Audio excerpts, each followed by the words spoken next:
किसी छोटे से गांव में एक लड़का था जिसका नाम था अर्जुन। वो मेहनती था, लेकिन जिंदगी ने उसे कभी किसी सही दिशा में चलने नहीं दिया। रोजी रोटी के लिए वो बहुत संघर्ष करता था, लेकिन हर कदम पर उसे असफलता ही मिलती थी। उसकी आंखों में गहरी निराशा थी और दिल में अकेलापन था। वो खुद को असफल समझता था और किसी तरह का आत्मविश्वास उसमें नहीं बचा था। एक दिन अर्जुन ने सुना कि गाँव के बाहर एक प्रसिद्ध मंदिर है। उस मंदिर का नाम था नंदीकेश्वर चामुंडा धाम। लोग कहते थे कि माँ के दर्शन से हर दुख दर्द दूर हो जाता है और जिनकी जिंदगी में कोई दिशा नहीं होती, उन्हें माँ अपने आशीर्वाद से मार्ग दिखाती है। अर्जुन ने ये सोचा कि देवी उसकी मदद करेंगी। अर्जुन मंदिर पहुंचा और उसने माँ चामुंडा के चरणों में सर झुका दिया। उसकी आंखों में आंसू थे। वह मन ही मन माँ से यही प्रार्थना कर रहा था, माँ मेरी जिंदगी को सही दिशा दो, मुझे मेरे संघर्ष से उबारो।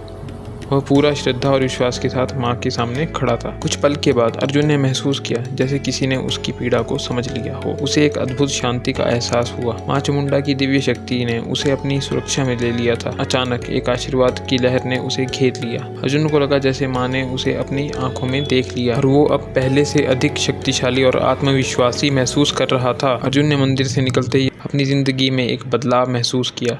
वो पहले जैसा नहीं था। उसके भीतर एक नई ऊर्जा और आत्मविश्वास था। उसने अपनी मेहनत को सही दिशा दी। गांव में ही उसने अपने व्यवसाय की शुरुआत की और माँ चामुंडा का आशीर्वाद उसके सर पर बना हुआ था। उसका व्यवसाय दिन दुगनी रात चौगनी बढ़ने लगा। अर्जुन अब जानता था कि संघर्ष तो हर किसी के जीवन में आता है, लेकिन सही दिशा और सच्ची मेहनत से कभी भी मुश्किल को पार किया जा सकता है। माँ चामुंडा ने उसकी जिंदगी को फिर से संजीवनी दी थी।